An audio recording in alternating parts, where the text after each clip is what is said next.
Alright, 125M. Got my 185S up here. I got the front end strapped down because I got a cinder block under there and it kind of lifts the whole thing up. I want this to stay down. And I'm going to be replacing the bearings. It's kind of hard to tell, but trust me, they're shot. I don't know if you can hear that. But yeah, they're horrible. The chain is incredibly loose, and it has no rear brakes.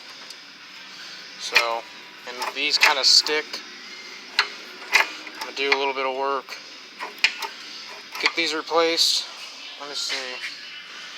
I got the bearings right here.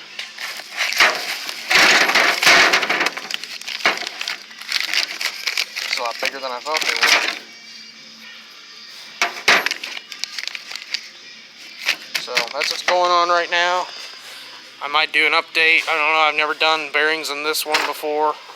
So we'll see how it goes. I'll give you an update on it. So I'm working on now. Stay tuned.